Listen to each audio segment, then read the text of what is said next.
ஸ்ரீமதே ராமானுஜாய நமஹ. ஹேவிளம்பி ஆண்டு சித்திரை திருவாதிரையில் ராமானுசரின் 1000வது ஆண்டு திருநக்ஷத்திரத்தை முன்னிட்டு வெளியிடப்பட்ட எத்திராசன் வாழி எனும் நூலில் பல மகா வித்வான்களால் ராமானுஜரின் வைபவம் மற்றும் அவரை பற்றின ஸ்தோத்திரங்களுக்கு அருளப்பட்ட விளக்க உரைகளையும் அனைவரும் அறிந்து கொள்ளும்படி எந்தை ராமானுசமுனி கைங்கரிய சபா சார்பாக அடியார் குழாங்களுக்கு அர்ப்பணிக்கிறோம். தாட்டி பஞ்சகம். ஸ்ரீ காஞ்சி மகாவித்வான் பிரதிவாதி பயங்கரம் அன்னங்கராச்சாரியர் சுவாமி இயற்றியருளிய உரையுடன் சாரித்ரோத்தாரதண்டம் சதுரநய பதாலங்கிரியா கேத்து தண்டம் சத்வித்யாதீபதண்டம் சகல கலிகதா சம்ஹிருதேஹே காலதண்டம் த்ரையந்தாலம்பதண்டம் திரிபுவன விஜயச்சத்ர சௌவர்ணதண்டம் தத்தே ராமானுஜார்யः பிரதிகதக சிரோ வஜ்ரதண்டம் த்ரிதண்டம். தாட்டி பஞ்சகம். ஸ்லோகம் 3. பொழிப்புரை. நன்னடத்தைகளை உத்தாரம் செய்யவல்ல வேத்ரதண்டம் போன்றதும் நல்ல நீதி மார்க்கத்தை அலங்கரிக்கவல்ல துவஜதண்டம் போன்றதும் சத்வித்யா முதலான வேதாந்த வித்யைகளை நன்கு காண்பதற்குரிய தீபதண்டம் போன்றதும் சகலவித கலிகோலாகலங்களையும் சம்ஹரிப்பதற்குரிய யமதண்டம் போன்றதும் தளர்ந்த வேதங்களுக்கு கைப்பிடி கொடுக்கவல்ல தடி போன்றதும் மூவுலகங்களையும் வென்று தாங்குகின்ற கொத்தக்குடைக்கு ஸ்வர்ணதண்டம் போன்றதும் பிரதிவாதிகளின் தலைமேல் விழும் வஜ்ரதண்டம் போன்றதுமான திவ்ய திரிதண்டத்தை சுவாமி தாம் திருக்கையில் ஏந்தியுள்ளார். விளக்க உரை. இந்த ஸ்லோகமும் திரிதண்டத்தின் பெருமை கூறுவது. உள்ளேகாலங்கார ரீதியில் பணிக்கிறபடி ராமானுஜார்யா திரிதண்டம் தத்தே. எம்பெருமானார் முக்கோல் பிடித்த முனி என்று உலகம் போற்ற திரிதண்டத்தை திருக்கையிலேந்தி விளங்குகின்றார். அந்த திரிதண்டம் எப்படிப்பட்டதென்னில் சாரித்ரோத்தார தண்டம். நல்ல அனுஷ்டானங்களை பயில்விப்பதற்கு கையிலேந்திய வேத்ரதண்டமோ இது என்னலாயிருந்தது.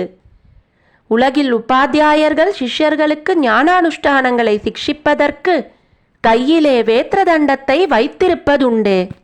சதுர நய பதாலங்கிரியா கேத்து தண்டம். உபய மீமாம்சைகளிலும் பல பல நியாயங்கள் தேறி இருப்பதுண்டே. அவற்றை இதரர்கள் பாழ்படுத்தி போந்தனர். அப்படி அன்னிக்கே சுவாமி அந்த நியாயங்களையெல்லாம் சிறிதும் நிலைக்குலையாமே சூரக்ஷிதமாக்கி அருளினராதலால் அப்படிப்பட்ட நியாய மார்க்கங்களை அலங்கரிப்பதற்கு நாட்டியிட்ட துவஜ தண்டமோ இது என்னலாயிருந்தது. இத்தால் சுவாமி நியாய மார்க்க பிரதிஷ்டாபகர் என்றதாகும். சத்வித்யா தீபதண்டம். வேதாந்தத்தில் சத்வித்யா, அக்ஷிவித்யா, வைவானர வித்யா, உபகோசல வித்யா என்று பல வித்யைகள் ஓதப்படுகின்றன. அவற்றுக்கு தீபதண்டம் என்னலாம்படி உள்ளது. சுவாமி அந்த வித்யைகளையெல்லாம் பிரகாசிப்பித்தருளினவர் என்னவாறு. அன்னிக்கே சத்வித்யா என்று மிக உயர்ந்த வித்யான உபனிஷத்தை சொன்னதாகவுமாம். சா வித்யா யா விமுக்தையே என்கிற பிரமாணப்படியே மோக்ஷ சாதனமான வித்யைதானே சத்வித்யை. சகல கலிகதா சம்ஹிருதேஹே காலதண்டம். கடலளவாய திசையெட்டினுள்ளும் கலியிருளே மிடைத்தரு காலத்திலே மிக்க நான்மறையின் சுடரொளியால் அவ்விருளை துறந்தவர் சுவாமியே அன்றோ. கலியும் கெடும் கண்டு கொன்மின் என்ற விடத்து ஐதிஹ்யமும் காண்க. கலிகோலாகலங்கள் எல்லாவற்றையும் சம்ஹரிப்பதில் காலதண்டம் போன்றதாம். சம்ஹதேஹே என்றும் பாடமுண்டு. த்ரையந்த ஆலம்ப தண்டம். பிபேதி அல்பஸ்ருதாத் வேதோ மாமயம் பிரதரிஷ்யதி என்கிறபடியே அபார்த்தன் சொல்லும் குதிருஷ்டிகள் விளைத்த கஷ்டங்களினால் தளர்ந்து போன வேதாந்த புருஷனுக்கு கைப்பிடி கொடுத்து கஷ்டந்தீர்க்கும் தண்டமோ இது என்னலாம்படி உள்ளது.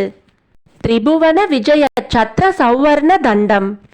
மூவுலகங்களையும் திருவடி கீழ்ப்படுத்தி வெற்றி கொண்டமைக்கு ஈடாக தாங்கி நிற்கும் கொத்தக்குடைக்கு இட்ட மணிக்காம்பு போன்றது. பிரதி கதக சிரோ வஜ்ரதண்டம்.